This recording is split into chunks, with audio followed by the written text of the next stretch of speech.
Assalamualaikum warahmatullahi wabarakatuh. Ketemu lagi dengan saya Siti Nur Hasanah di channel saya Siti Nur Hasanah Yahya. Sebelum tonton videonya jangan lupa untuk klik tombol like, subscribe, dan nyalakan loncengnya ya.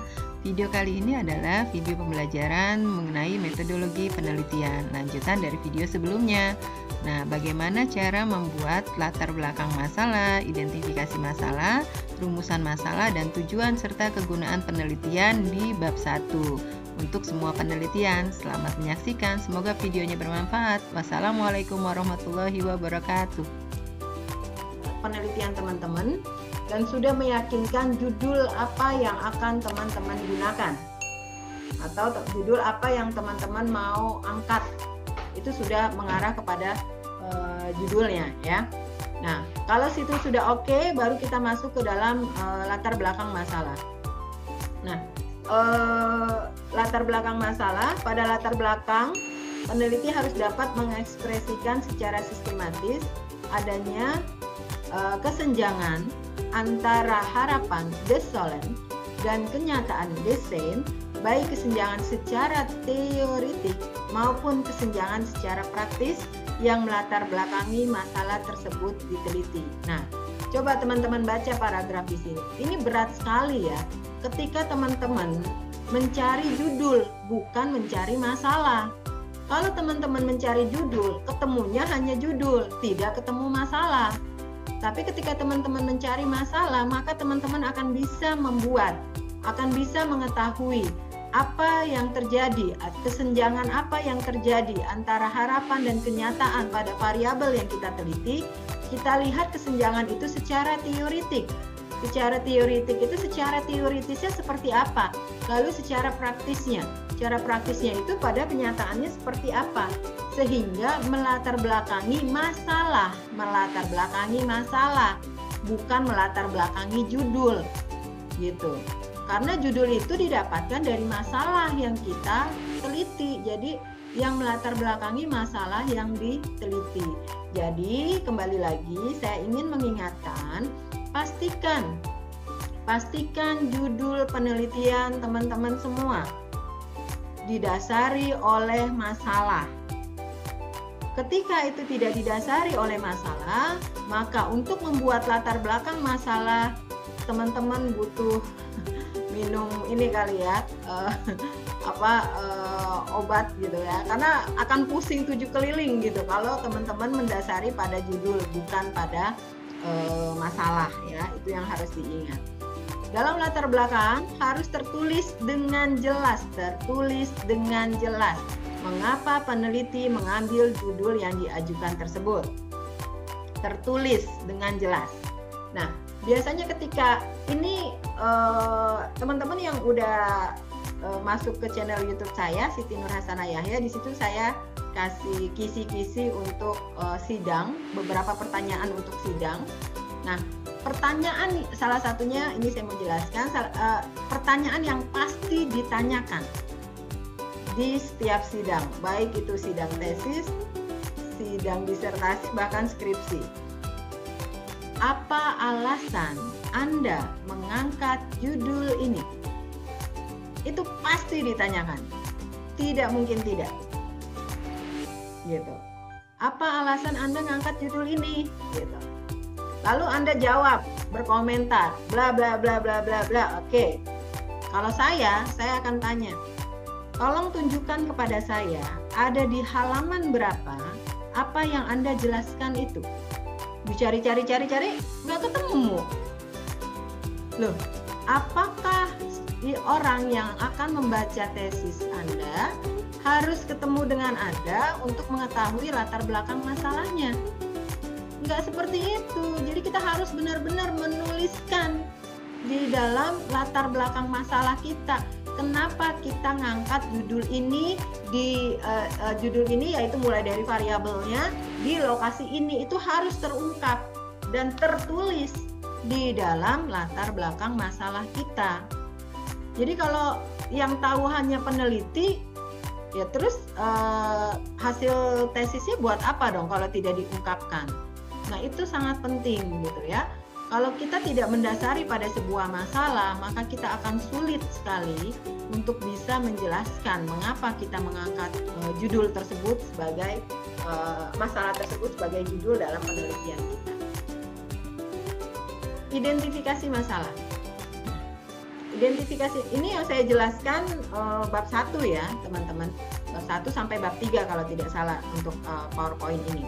Artinya teman-teman butuh paling tidak ini memberikan gambaran besar ya, gambaran besar proposal penelitian. Sama yang tadi di awal saya memberikan gambaran, ketika teman-teman sudah meyakinkan sebuah judul, pastikan di lokasi teman-teman akan melakukan penelitian, pastikan bahwa data-data yang teman-teman butuhkan itu bisa didapatkan. Nah, ini adalah gambaran besarnya. Oke, kita masuk ke identifikasi masalah. Identifikasi masalah adalah mendeteksi atau menjelaskan sejumlah aspek permasalahan yang muncul dan berkaitan dengan judul atau masalah yang diteliti. Nah, jadi yang diidentifikasi itu berkaitan dengan judul dan masalah yang diteliti, bukan kepada rumusan masalah yang akan kita selesaikan, tetapi diidentifikasi itu keseluruhan. Jadi judul atau masalah yang kita identifikasikan. Identifikasi masalah merupakan pengidentifikasian terhadap masalah yang ada di dalam judul. Nah, misalkan kalian punya 2 variabel. Kalian identifikasikan apa saja masalah yang akan muncul dari 2 variabel tersebut, atau dari masalah yang mau kalian angkat dan masalah itu terangkum dalam 2 variabel itu. Nah, itu yang kalian identifikasikan. Identifikasi masalah biasanya lebih dari 2 dan diajukan dalam bentuk pertanyaan biasanya. Kalau di kampus yang lain tidak dalam bentuk pertanyaan, ya nggak apa-apa, berarti dia tidak biasanya. Ini kan saya menjelaskan tentang umumnya identifikasi masalah itu berbentuk pertanyaan. Selain pertanyaan memang ada bentuk yang lain Bu, ada, bisa dalam bentuk pernyataan. Nah, bedanya pertanyaan dengan pernyataan apa Bu? Ya kata tanya. Misalkan kalau pertanyaan, berapakah usia saya? Misalkan, itu bentuk pertanyaan. Lalu kalau bentuk pernyataan, usia saya 15 tahun. Nah, itu udah sebuah pernyataan gitu ya. Nah, jadi di identifikasi masalah ini kita mengidentifikasikan keseluruhan masalah yang akan muncul dari variabel yang kita angkat. Simpelnya gini deh, saya mau jelaskan.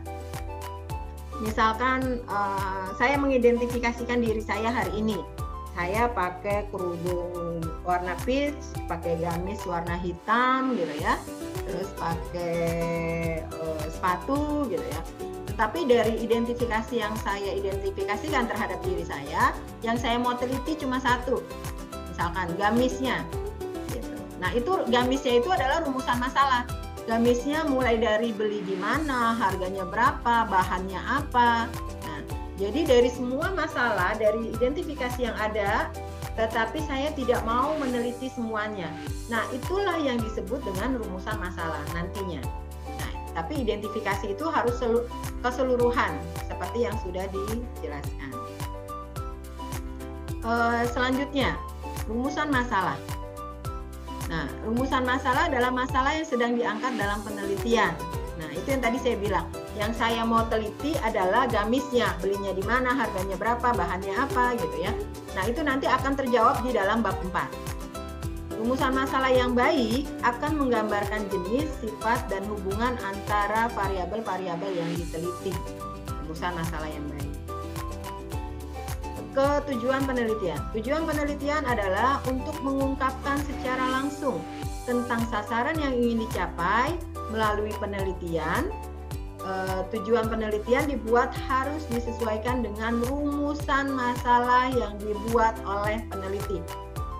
Tujuan penelitian dibuat harus sesuai dengan rumusan masalah. Kita buat rumusan masalahnya 3, berarti tujuan penelitiannya ada 3. Karena apa? Karena tujuan penelitian sesuai dengan rumusan masalah. Nah, ini kalau rumusan masalahnya 2, berarti tujuan masalah pun ada 2. Kegunaan penelitian pada dasarnya adalah menjelaskan manfaat teoritis maupun praktis dari temuan penelitian. Contohnya, hasil penelitian mengenai pengaruh pembelajaran akidah akhlak di madrasah diharapkan menjadi masukan yang bermanfaat bagi institusi tersebut.